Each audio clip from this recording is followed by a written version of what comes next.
named Lu Shu. He's not your usual orphan, rather, he's a metahuman adapting to the changes occurring in himself and the world around him as the magical era starts. He embarks on a journey with his adorable young sister, Xiao Yu, to rise above the ranks. Episode 1. A woman is seen carrying a baby late at night while it is storming outside. Due to the presence of suspicious-looking men, she hides somewhere and sings a lullaby to her baby. She claims she is unable to return home. Fortunately, a kind lady offers to provide her with overnight refuge for the sake of the baby. The mother hands her infant to the lady, saying that she is going to get some medicine and is never seen again. There is a significant time jump of about 18 years. Some sort of Chinese event is going on and we meet our main character, Lu Shu, hanging out with a girl who appears to be his sister, Xiao Yu. They both leave to see a show. Lu Shu makes his way to the front where he miraculously absorbs the performer's fire. He briefly teleports to another realm and then returns. No one appears to have noticed anything. However, it is worth noting that he is wearing the same pendant as the infant from the first scene.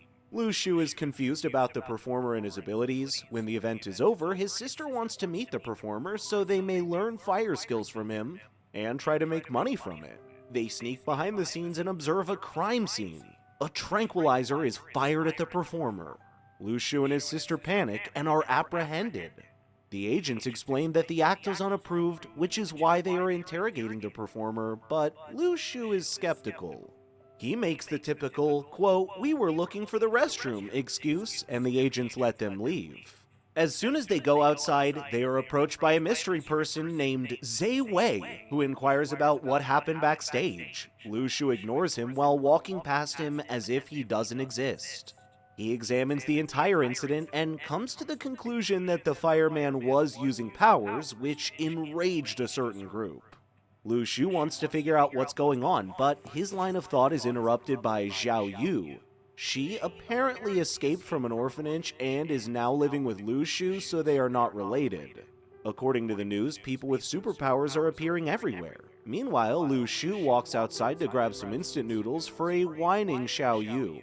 On his way, he recalls his days in the orphanage when Xiao Yu was always there for him. Preoccupied with his thoughts, he gets run over by the truck and bleeds on the road while his mother's lullabies start playing in the background.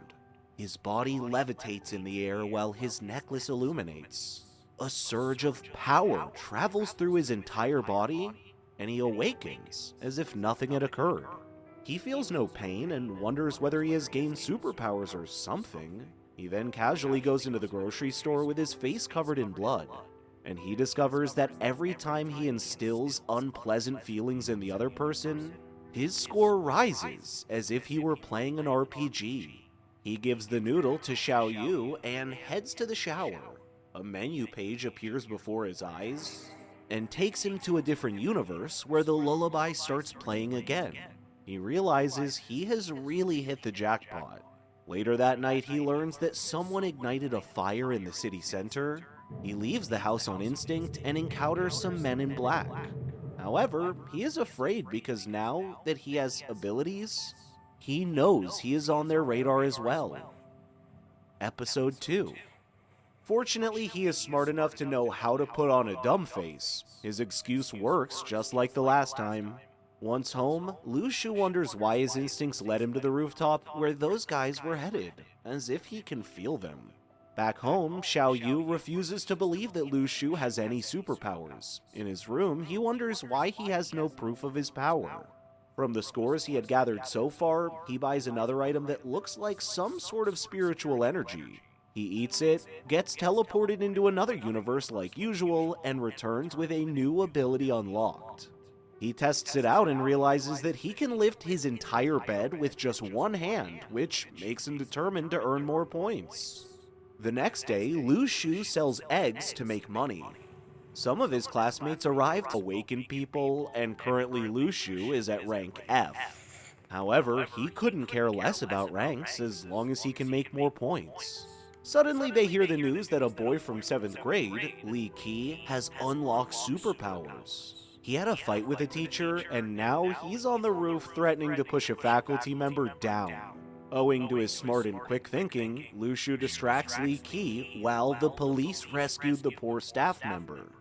Back in class, Lu Shu is forced to give a blood sample along with everyone else, and he is not sure what purpose it serves. The next day in school, we find out that blood samples were taken to identify who the awakened students are. They will be provided a special classroom and a special teacher who turns out to be the same agent who tranquilized the fireboy. The name of the students are revealed, and everyone is shocked to find out Lu Shu's name is on it. The Chow Girl and Lu Shu's bully are to take down an entire clan in an epic fight. Episode 3. The next episode opens with the introduction of a new classmate, Jiang Shu, who is also part of the special class meant for the awakened ones. He takes a seat beside Lu Shu. The special class's teacher, Xie Fei, teaches about unique chemicals. The newcomer turns out to be quite knowledgeable about supernatural phenomena. Xie Fei explains that the abilities of students can be assessed with the help of a chemical. The darker the chemical, the higher the quality of superpowers. He reveals that there are a total of 6 quality standards. It will be revealed tomorrow to which category each student belongs. He also states that with hard work and effort, low-quality ability users can climb up the ranks. Back home, Lu Shu wonders if the quality of his ability will be low because he had eaten the purification fruit. The game reveals that Lu Shu has used too many purification fruits, so now they will no longer appear in the draw. Instead, he gets a stinky tofu. Determined to draw something special, he spins and spins until there is a mysterious black aura, and an object appears in Lu Shu's hands, and then accidentally seeps into Xiao Yu's consciousness. Just like Lu Shu, she enters into an unknown star plane that looks different from what we saw with Lu Shu. She comes back to her senses and exclaims that she is awakened.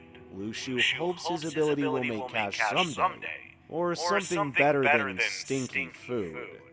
He starts telling the stinky tofu his game rewards him. Many people buy the tofu, doubling Lu Shu's income, although some people resent its smell, but that also helps Lu Shu as their negative feelings increases his score points that he can later use to buy more tofu to sell. He's truly a mastermind. He enjoys the next couple of weeks enjoying his business success. One day, he enters his star plane again and somehow summons a magical sword and brings it to the real world. Apparently, he has passed the first level and there are a total of 7 stellar levels to pass. Meanwhile, Xie Fei teaches the students a new method called the Union of Two Aspects, with which they can obtain enormous strength with the help of some spiritual stones. The next day, the old man tries to recruit Lu Shu again by showing his dazzling swordsmanship, but Lu Shu couldn't be bothered. During the lunch break, Lu Shu finds out from Jiang about the Tian Luo Foundation, which is home to a few of the strongest people in the country from a specific land. They appear to be setting a trap for the awakened. That night, Lu Shu senses a strange presence. A couple of people arrive in front of the house of the old swordsman. A boy enters the house, and it seems like he's a part of the Tian Luo Di Wang organization and wishes to recruit the old man due to his splendid talent. The old man calmly declines the offer, calling Tian Luo just a bunch of conquerors. At this response, the boy leaves with a clear threat. When he leaves, he catches Lu Shu peeping from the window, but chooses to ignore it. After realizing that the old man has relations with some of the really strong men, Lu Shu agrees to train with him. They both surprisingly get along quickly. Episode 4. The next day, everyone finds out that more awakened individuals are ganging up to commit crimes. Lu Shu tries taking quick glimpses at Chow, who has become the popular girl, even in the special class due to her high-quality abilities. The old man agrees to tutor Xiao Yu if Lu Shu trains under him. He brings some weights that Lu Shu must wear from now on to start his proper training. Lu Shu questions that since one of the magical techniques of the Dao Yang class can directly increase strength, then how come he has to train this much? The old man states that the person who created these techniques is known as Shi Shu Jin. He is an expert in the knowledge of superpowers, while Lu Shu zones out wondering about the identity of Shi Zhu Jin. The old man states that when it comes to learning swordsmanship, he can't look for quick shortcuts.